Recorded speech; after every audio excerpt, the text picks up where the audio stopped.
Hello, I'm David Vos. It's October 22nd, 2013. It's Tuesday, and it's good to see you.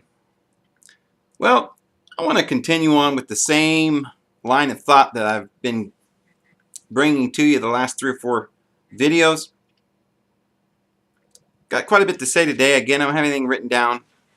Just some thoughts in my head that I want to talk about. Well, we talked about how crazy this world is in the last video, and how hard to believe, the lies and all of the stuff that we've been lied about. Um, Today, I think after you hear this, you're going to say it's worse than you thought. So I want to really give you an idea of what we're really doing to the earth. A lot of people have heard the argument that vegans make, vegetarians, about the morality of not eating meat. And I could spend 30 minutes on the morality of not torturing our animals. When human beings get to a point that they cannot feel anything, when all of these slaughters and tortures are being done and nobody's even watching, it's being done behind our back and nobody cares and nobody wants to know, we've gotten to a very sad state. But friends, it is so much worse than that. We're at a point in the next just very, very few years of no return. People talk about the morality of eating meat because we don't want to torture the animals. You know, there's a scripture in the Bible that says you shouldn't boil a kid in its mother's milk. And for those of you who don't know, a kid is a goat, a baby goat. So the Bible is a very moral book. We're supposed to be kind. God didn't write down, "Thou shalt not torture animals." But in so many words, he did. He gave us laws to try and help us to understand that we need to love one another and to love the animals and to take care of them, that we're stewards of this earth. And our job is to take care of the animals. You know, Adam, when he was in the garden, named all the animals.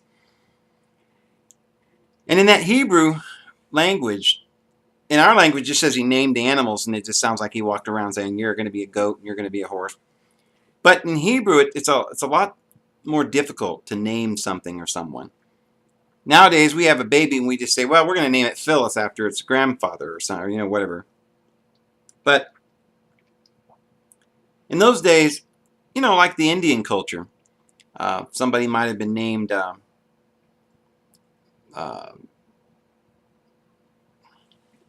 Running Water, or Sunshine on a Clear Day, or they had these long names that they resembled the starry night on a summer's day, so that was their name. Not just a word, but everyone had their own specific name and individualized. And in Adam's day, the very beginning, when it says that he named the animals, in Hebrew, every one of the words that he used was a description of that animal. He had to get to know the animal. So therefore, he took care of the animals. And that's why God says to Adam, he put him in charge as a steward to cultivate it and to take care of it. And that was man's job. Well, again, when Jesus comes to the earth, you'll remember that he ran the bankers out because they were exchanging money. Now, I don't know if he was more upset about the fact that they were exploiting the animals with money, or if he was more angry that they were killing the animals and eating them. That the whole sacrificial religious temple system had become a farce. And I'm sure it had become a farce in so many ways. And you can imagine how upset the Lord would have been when he saw that. But today it's so much worse, friends.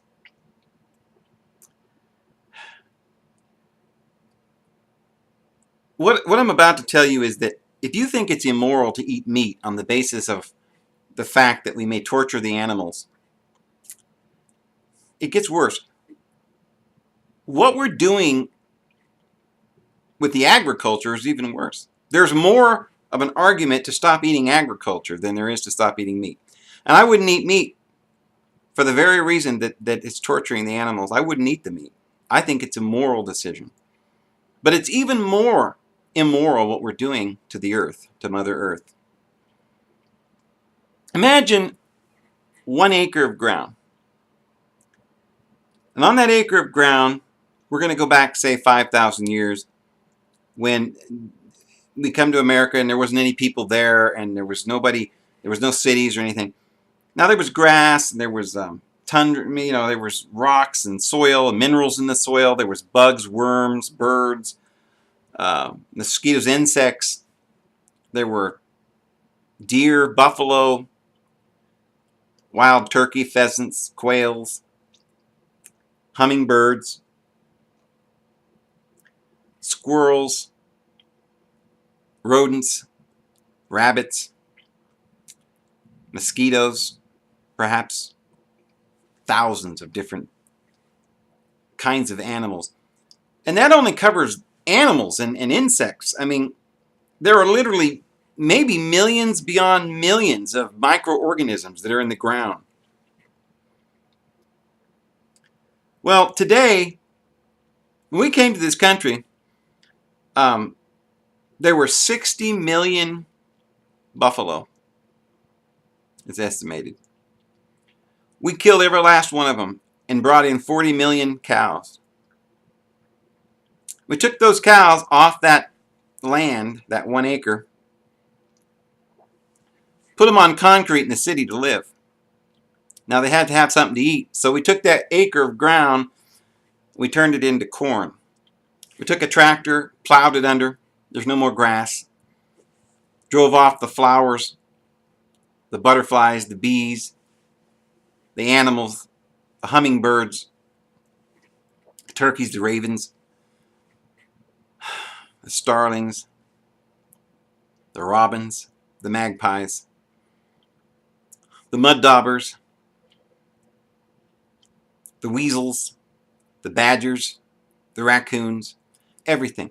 Hundreds and hundreds of species of animals, birds, reptiles, snakes, worms, insects, all the way down with our pesticides and chemicals that we do on that soil. We've killed every microorganism, and everything that's left, it's gone.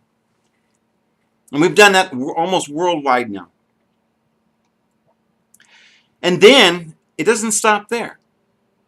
At that point, the soil erodes, it goes into the river, and all those chemicals go into the water. All the fish die. Now the water table, because the roots used to be there and the soil was there, it kept the water table up. Now the water has gone down and the roots can't even reach the water. So all the trees anywhere else that even where we're not growing things, they're dying because they can't reach the water table. So Mother Earth is dying. You see, agriculture is a great conspiracy to kill us and our world, to keep us poor, to enslave us all. The same thing that's happening to our earth is happening just about that same way to just about everything else. What are we eating then? We're not eating that cow. We're, in its condition where the cow is healthy. We're feeding the cow the corn that we grew on that land. And that corn not only is hybridized in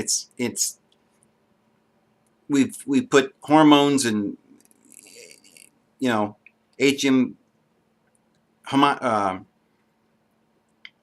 in it, modified organisms, and changed the DNA and the structure, and so now that corn is rotting. They've proven this. It's just destroying the cow's guts. The cows are getting ulcers all throughout their bodies. They have to pump the cows full of antibiotics, hormones. So we're eating these sick cows. No more fatty acids anymore. They're being fed on corn and soy and things.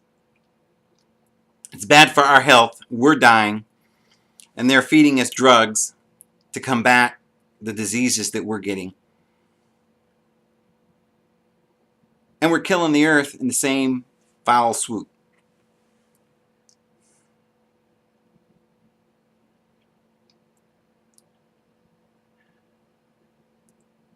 But our food that we're eating not only has all of the problems that I just mentioned, but it's being grown from the same soil for years and years and years, and there isn't any more minerals or anything in that soil.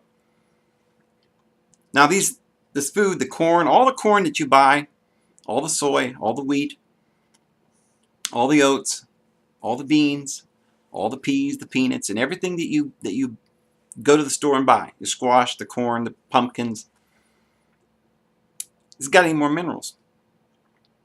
And we know that, but it doesn't have any of these phytochemicals or nutrients. That's why, like I said in the last video, they'll find some wild plant off in Brazil somewhere and say it's got some phytochemical that we need. Well, all plants originally had all these phytochemicals and nutrients and vitamins, but they don't anymore. They are hybridized, seedless, GMO'd,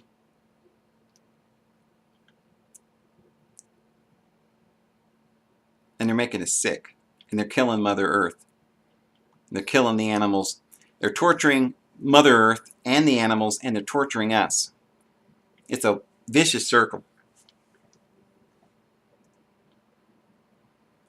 You know, I talked last time about the fact that we're not eating these biochemicals and nutrients, and if you did eat them, you could live forever. And I mentioned also the fact that we're only now beginning to realize that it isn't just these vitamins that we need, but it's essential things that we, not very long ago, said was bad for your health, like cholesterol. Now we know that there's HDL, LDL, and one is good and one is bad. There's omega-3 and omega-6, and we're putting all these words and names to everything and making us think that we're smart. But in reality, we're dumber than a bag of rocks. But to try and explain this in the modern scientific lingo, all the food that we're eating now has no fatty acids, not even the cows. The way that when you eat butter, butter has these omega fatty acids that are vital to our health, just like olive oil and fish and avocados and nuts. But when you feed the cow these modified foods, now Monsanto and these other groups, Cargill, they're saying, oh, it doesn't bother anything. It's no big deal. It doesn't hurt anything. Well, what it's doing is it doesn't have the nutrients. And it's modified so it's not, you can't digest it, and it's eating holes and giving us ulcers. Because of the fact that it won't digest properly and we can't absorb the nutrition in our system, it makes our body acidic, and we've learned recently that there are certain mice that live like twice as long as other mice because they have the ability to process proteins different. And the way they do it is with fatty acids. Now, I don't know a whole lot about that. And again, it's just all a bunch of science mumbo jumbo. But the key in nature was these fatty acids. And the reason I say that is because, now this is something, a lot of vegetarians will say, well, we get our vitamin A from carrots. And we get our vitamin D from the sun. And we get our vitamin K from kale and stuff like that. You can't do it. They call retinol and carotene vitamin A, both of them. And it's not true. They're two different substances. Carrots has carotene. But meat, fish, and those fatty acids, they don't have carotene, they have retinol. Your body has to have that. Your body cannot absorb carotene. And even if you have all your recommended vitamin A in your bloodstream, if it's carotene, you're highly deficient. Do you know that minerals cannot even be absorbed into the body without the presence of fats? Without the presence of those fatty acids, healthy fatty acids. So we took butter and we said that's a pretty good thing, but it's too expensive. When we went to the war, we had, short of funds, so we invented something that we called margarine. What it is, and we're doing the same thing with you ever wonder what it means to be homogenized milk? Homogenized means it's genetically modified.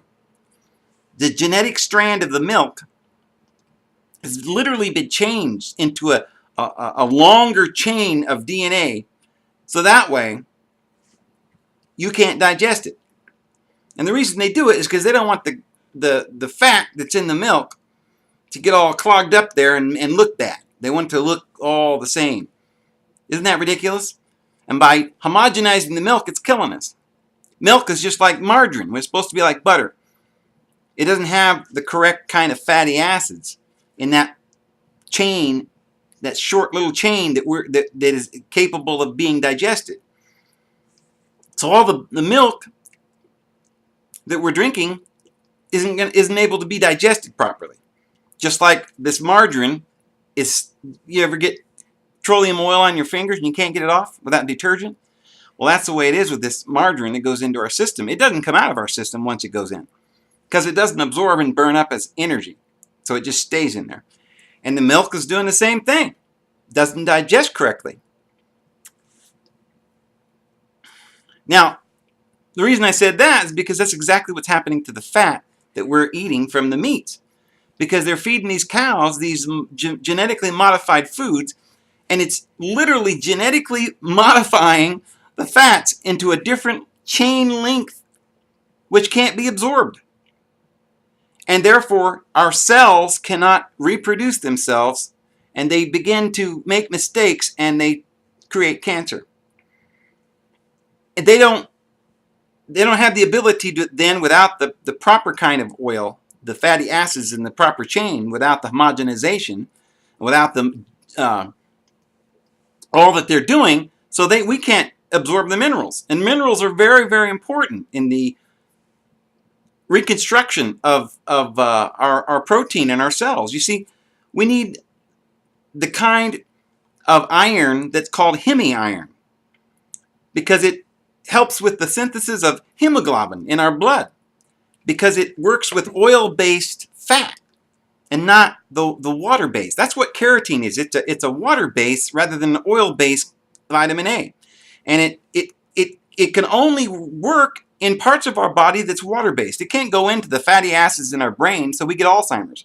It can't go into the heart, the fatty tissues and so forth in our heart, and repair those because it's not oil-based retinol.